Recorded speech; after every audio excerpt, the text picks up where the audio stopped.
last video, I mentioned that I was pretty much done with fires for a while, but as I was researching for this video, I kept coming across, well, you guessed it, more fires.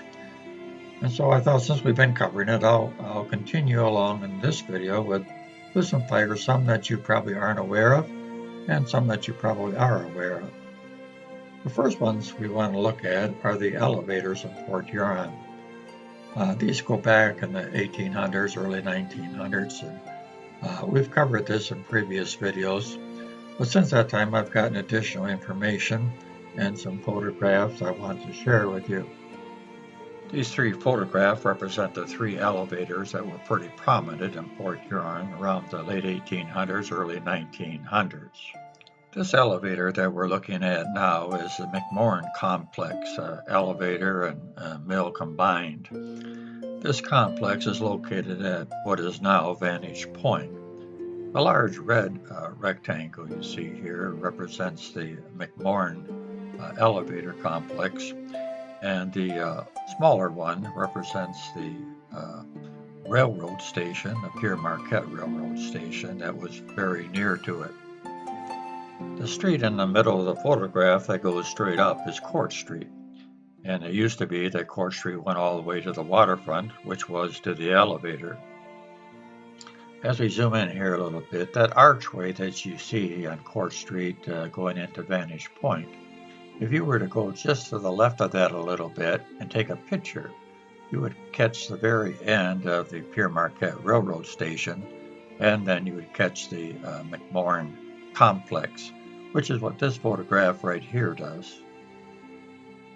You can see the north end of the station on the right, and then of course the rest of it is the Mcmorran complex. We covered this Mcmorran complex in video 110 pretty extensively, so I'm not going to duplicate that here. But I do want to clear up something. If you've been following my videos at all, you know that the Mcmorran complex was destroyed by fire. And in this photograph here from the Port Huron Museum, it states that this fire occurred in 1909. Also, several articles from the Times Herald, as it referred back to this fire, that it also happened in 1909. In video 110, I said I believe that the fire actually occurred in 1900. And since I have access now to the archives of the Times Herald, I was able to pull up this news article from September 13th, 1900. Wiped out by fire, Mcmorran's elevator, flouring mill, pea mill, and other buildings. The flames raged fiercely from 10:30 a.m. until 3 p.m. The loss on buildings and stock will reach over $250,000, which today would be about 20 times that. Sarnia Fire Department promptly responded to Mayor Moore's call. Mr. Moore is discouraged and says he will not rebuild. It goes on to say, the greatest fire in the history of Port Hurons broke out in the pea mill, north of the Mcmorran mill at 10:30 o'clock this forenoon. The alarm was turned in, and in 3 minutes, the downtown's hose teams and hook and ladder trucks were on the scene. In 15 minutes, it was seen that the pea mill was doomed. Here's what I thought was interesting.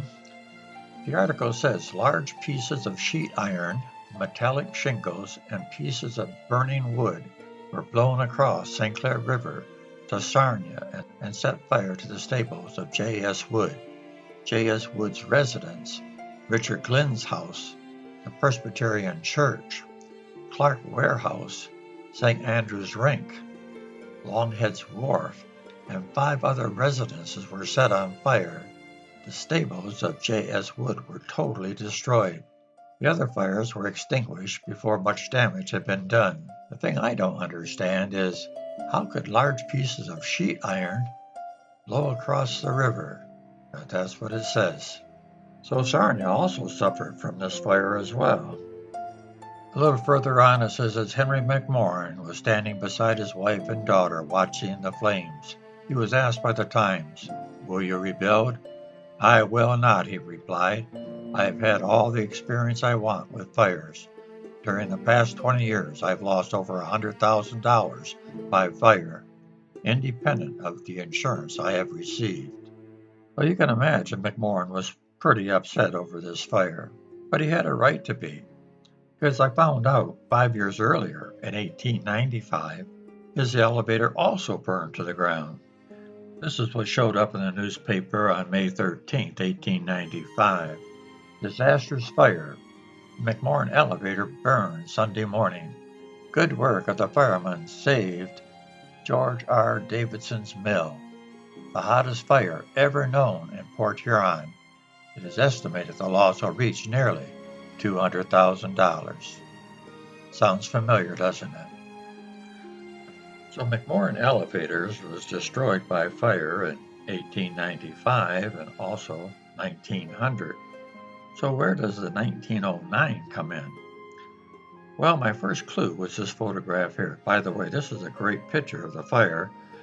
This is the complex at Vantage Point that was destroyed in 1900. But look what the caption says. Mcmorran Milling Company burned on November 3rd, 1909, at the foot of Butler Street, which is now Grand River Avenue in Port Huron. The blaze damaged Port Huron Junk and Metal Company and parts of the White Star Line docks. So what does this tell me? Well, first it tells me they got the wrong photograph for the caption, but more importantly, that there was another fire on a Mcmorran elevator, and it was down at the foot of Grand River on Commercial Street. So I guess Mcmorran wasn't done. He built another mill on Commercial Street. You can see this mill if you look closely up on the upper left, the dark red building and the white tower right alongside of it. That was all at the Mcmorran Mill. And to the north of it was the junkyard, and then, of course, to the south was the White Star Line offices. You'll never guess what happened to this mill. November 3rd, 1909. An early morning blaze on the waterfront does damage which will amount to over $50,000. The Mcmorran P Mill on Commercial Street, totally destroyed by fire. The Port Huron Junk Company, a heavy loser. White Star Line and J.T. Waters also suffer. So let's recap. Mcmorran had 3 fires, 1895, 1900, and 1909. But the only photograph we have is the fire from 1900, which was at Vantage Point, which many times is mistakenly labeled as 1909. So I guess you can see where the confusion might set in. One thing we found out, even though Mcmorran was very successful, he did not have much luck with fire loss. Looking down from the satellite view, you can see Grand River is about the middle. The Grand River used to go all the way to the docks. That's what the blue line represents. But there was also another street that ran the other way, and that was Commercial Street. A Commercial Street is where the Mcmorran P Mill was that we've just been looking at. That's represented by the red rectangle. But just a stone's throw away, if you throw it south, you would hit another mill. And that was the Chamberlain Holmes Jedford's Company Mill, also sometimes known as the Port Huron Mill. Now, Commercial Street had a railroad line running right down the middle of the street. And then there were spurs that ran off of that to go to the local businesses, such as the 2 mills. Here's an advertisement for the Chamberlain Holmes Jedford's Company. That's a mouthful, isn't it? But it shows a picture from the riverside of that mill. And it also says that the location at the foot of Grand River. They have to use the whole building to put up their name. Here's a great photograph of that mill, and you can see also the siding with some rail cars on it. And if we zoom in here a little closer, you can actually see the tracks of that spur. And that spur would join up with the one that went right down the center of Commercial Street. Here's an early ad from the elevator. At some point, Chamberlain bought his partners out and became the Chamberlain Mill and Elevator, and moved his operation over to the other side of Black River. And the elevator at the foot of Grand River became known as the Michigan Elevator. And many of us remember that elevator. Well, it was probably the last one in the city, because you can see it here in this photograph as we zoom in. That big gray building on the right was the elevator, and it stayed until the renewal project where it was torn down. When Chamberlain moved his operation over to the other side of Black River, the name was changed to the Chamberlain Bean and Pea Company. It was located just west of where Vantage Point is today. And of course, the street configuration was different back then as well. Wall Street went all the way to First Street, which is now called Griswold Street. And there was also a second street, which is no longer there today. The Chamberlain Mill was between 3rd Street and 2nd Street and Court Street and Wall Street. It took up about half the block where that red rectangle is. And back then, where Vantage Point is, was full of railroad tracks, and of course there was a spur going off alongside the Chamberlain Company. It was there for several decades, at least until May 2nd, 1942, when it was completely destroyed by fire. And we're fortunate to have a couple of photographs on the front page.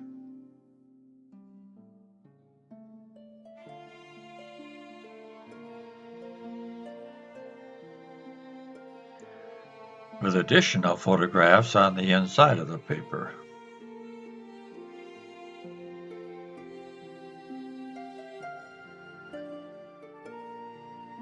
After the fire, they ran this article, Saving Vital Food Products, Michigan Beans, what Al Chamberlain has to say about beans. And it goes on to tell about the fire and so forth. You can see the ruins of the fire on the left-hand side, but also they're rebuilding. And you can see a picture of the rebuilding process on the right side.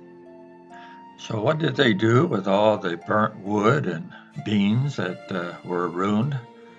Well, they gave it away, as you can see from this ad. The beans you could make fertilizer out of. All you had to do was bring your shovel and shovel it into whatever container you might have. And the wood, of course, would be great for firewood. It's already got a head start. The owner, Al Chamberlain, died a couple years later, but the company went on and it lasted until the early 1950s before it went out of business. Well, my plan was to cover all these elevator fires in this video, but it's just going to be too long, so I'll split it up into 2 videos. So join me in the next video and we'll finish it up.